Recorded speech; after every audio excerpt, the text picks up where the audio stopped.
तर 2 मिनिटाचा सत्संग झाला, 2 मिनिटाचा. सगळ्यांनीच पाहिला असेल तो व्हिडिओ. 2 मिनिटाचा सत्संग झाला तर राजाचा प्राण वाचला. आता तुमच्या आमच्या सत्संगाला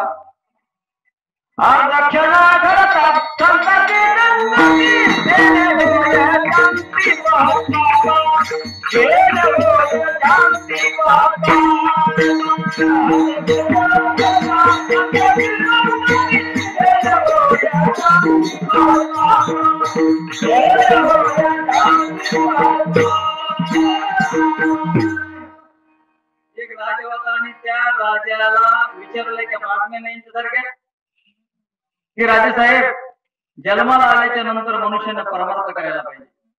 आता परमार्थ करायला पाहिजे, मग म्हणले तुम्ही किती वाजता झोपता आणि किती वाजता उठता आणि उठल्यावर काय करतात? राजाने उत्तर दिलं, 12 वाजता झोपतो, सकाळी 8 वाजता उठतो आणि उठलं की नाश्ता करतो.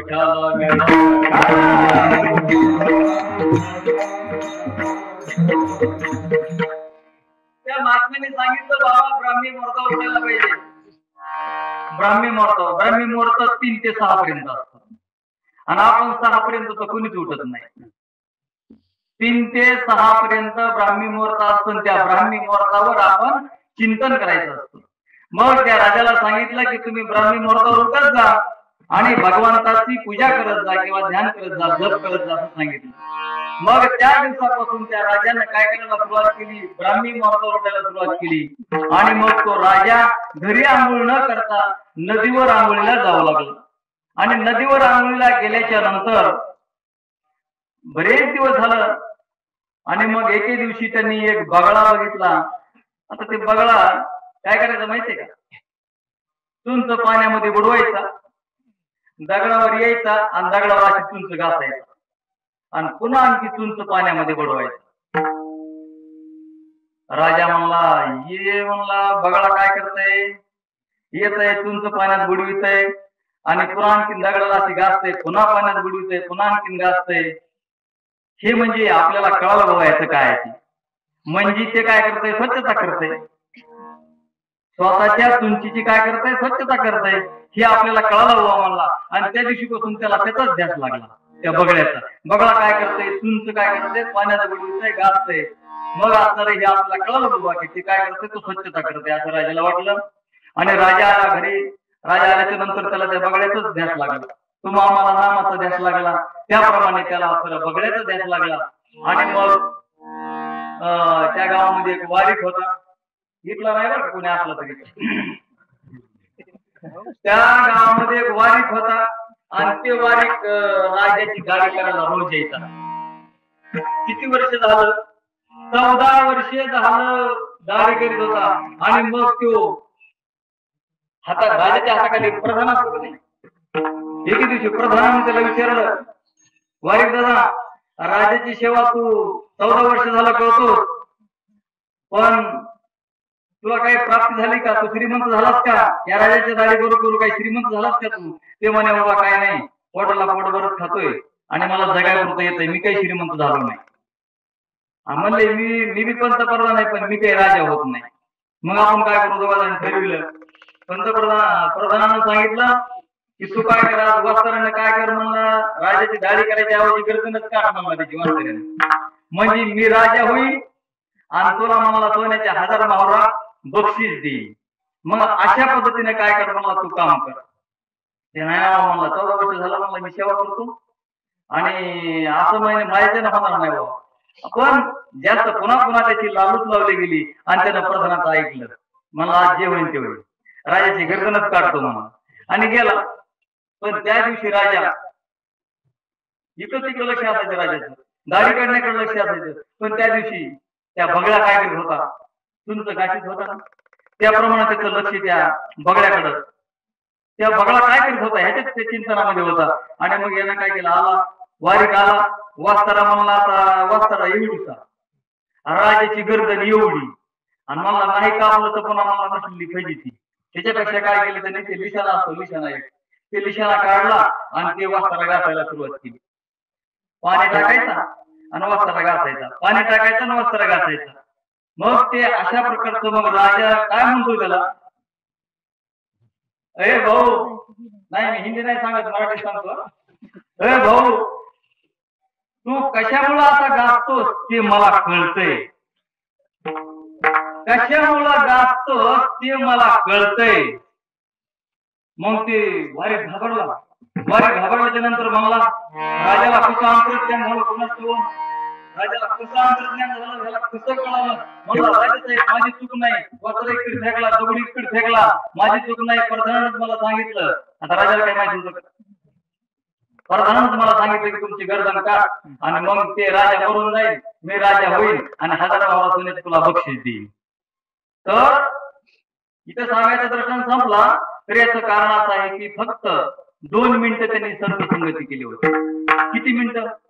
2 मिनिटं संत संगती केली तर त्या राजाचे प्राण वाचले. आपण तर हजारो मिनिटं, हजारो दिवस संतांच्या संगतीमध्ये आहोत. विठाला विठाला.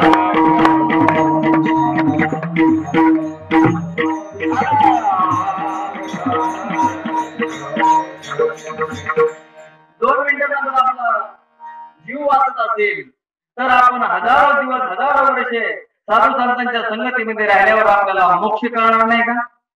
म्हणून आपल्याला साधू संतांच्या संगतीमध्ये गेल्यावर, म्हणून देव कळला तुम्हाला. आता देव कसा येते, तो बरेचसे भाव असे भेटते तर आम्हाला देव दाखवा. देव दाखवायची वस्तू आहे का? आणि देव जर पाहिजे असेल तर हा देव नाही तर काय आहे? सर्व जगामध्ये व्यापक असा भगवान परमात्मा आहे.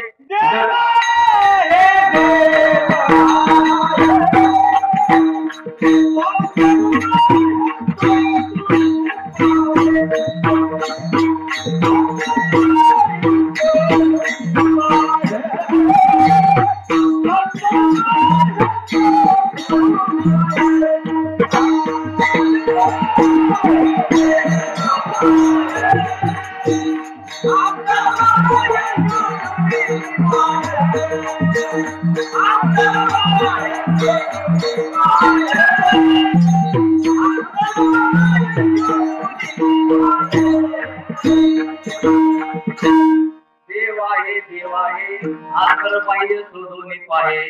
आता हे देव आहे, देव आहे आपल्याला शास्त्र सांगते, साधू संत सांगते, तुम्हाला कळावं की नाही कळावं? देव आहे की नाही? आणि देव जर नसता तर तुम्ही आम्ही इथं बसलेलो असतो का? देव सर्वत्र व्यापक 10 दिशेला बनवलेला आहे. जसं की मासा पाण्यामध्ये असतो, पाण्याच्या 4 बाजूनी 10 दिशा, माशाच्या 10 दिशा पाणी असतं. तसा तुमच्या आमच्या 10 दिशेला भगवान परमात्मा आहे.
भगवान परमात्मा सर्वांच्या अंतर्यामी आहे, आत आहे, बाहेर आहे, असा तो देव आहे.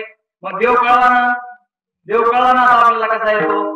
हा, मग आता आपण संत कसे आहेत ते बघू. संत कशाला म्हणायचं? संत कशाला म्हणतात? तर ज्यांच्याकडं काम, क्रोध, लोभ, मद, मत्सर, दंभ, अहंकार अशा पद्धतीचं काही एक त्यांच्याकडे ते नसतं आणि ते संत असतात. किंवा संत ज्यांचा हेत विठ्ठल आहे, ज्यांचा देवच विठ्ठल झालेला आहे, ज्यांचा भगवंतमयच ते असतात, परब्रह्म स्वरूप ते असतात आणि ते संत असतात. किंवा जगाच्या कल्याणात संतांच्या विभूती देहकष्टविती परोपकार आहे. संत महात्मे तुम्हा आम्हाला जीवाचं सोनं करून देतात. जीवाचं सोनं करून देणे म्हणजे काय? जीव हा परब्रह्म